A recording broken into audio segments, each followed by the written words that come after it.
What is being affected at the big board? You know, I think it depends on how long this lasts. So right now there are a number of companies that are lined up and looking to tap the public markets, and we have roughly 160 companies on file with the SEC.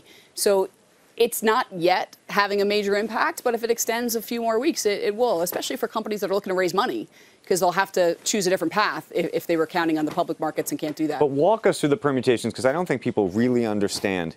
If, in fact, you were supposed to start a roadshow, for example, in mid-February, you're gonna have to go re-update all your numbers, and then you're gonna have to. Then the cycle starts all over again, and then that pushes it a whole nother how many days? Yeah, how many weeks? How many months? If the data gets stale, they'll have to go through for the next quarter, and I'll have to follow it, which might be okay for some companies. But we're not talking about a month delay. If we're shut down for a month, you're talking about a multiple of that. It could be a quarter, and a full quarter. Yeah, it could be. And if you look at the companies that are needing to raise money, then if they planned on a Q1 capital raise, that becomes a problem. This is just one thing that could cause a company not to, make its original time frame anyway.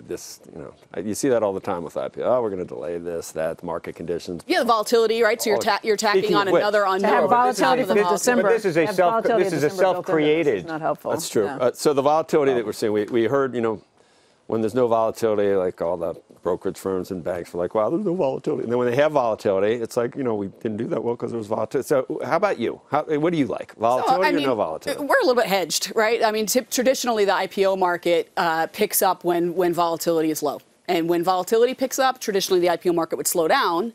I do think we're in a unique period of time, even though we saw volatility pick up in Q4. Because it's been a 10-year bull run since March 2009 with the market up so dramatically, I think there are a lot of companies that instead of saying, hey, I'm going to hold off on an IPO, there's actually more of a sense of urgency that they want to be ready to IPO. How much did the volume pick up? Well, when volume picks up in the markets, it's dramatic. So does that help you? You like that? Yeah, I mean, obviously we have a vested interest in active trading volume, so that does well for us when volumes pick up, and when volatility picks up, typically volumes pick up too, and they're 50% higher than what they were. Yeah, that doesn't translate to 50% higher to operating results, but it's okay. Right, but overall volumes are much more significant. And typically what you see, which is really interesting during periods of volatility, the volume in the market migrates back to the exchanges, back to the lit exchanges, and many of the off-exchange venues, the roughly 40% of the market is traded off exchanges in dark pools and not part of the public price discovery process. You see that shift when volatility picks up because of the risk associated with it. So people want the certainty of that execution. And so you see the flight to quality back to the lit markets, which is why it's concerning when you think about some of the things the SEC is considering doing that were conceived in a low volatility environment. And some of the proposals that they've put out in place, I actually think would have a really negative impact on the market, especially during periods of volatility. I mean, can I shake my fist at the machine still when things are going badly? If it makes you feel good, you can certainly do that. But I think when you look at the fact that automation has introduced, is relevant and present in so many different aspects of the market, it's not just quantitative trading. I like it when it's going, I don't shake my fists when the machines are driving the market higher. So I guess you should be fair both ways.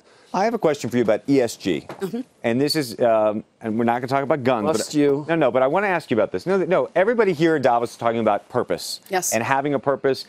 We just had Jim Coulter on, said he didn't want to invest in Juul. Said it's business, not for him in terms of their values. What if it's getting people off cigarettes? That's such a good value. Hold on. Every one person's value is another person's value. Exactly. But the problem with by the way, you can approach this however you want. Yeah. But one of the things that's fascinating is, so far at least, neither of the two major exchanges, which basically have a monopoly over this whole franchise, have not taken any what I would describe as value-based, have made any value-based decisions about who lists on your exchange. Explain that. I will explain that. I think it's really important that we avoid making requirements and regulations that prevent companies from coming to the public markets. The public markets serve a social good.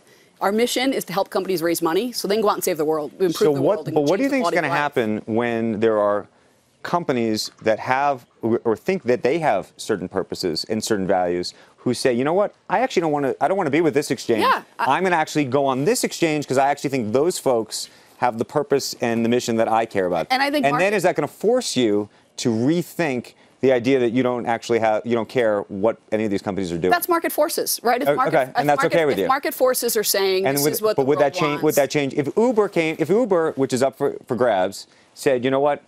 Uber doesn't like guns. They actually legitimately don't, because they don't allow guns in their vehicles, by the way. And if they said, you know what, we only want to be on an exchange that doesn't have gun companies on the exchange, what would you say or do? I'm glad you used the example of Uber. Look at the size of Uber. The fact that companies are not coming to the public markets means investors are left out of that growth trajectory. And we need to find reasons to welcome them to the public markets, not more reasons to weigh their alternatives between private and public.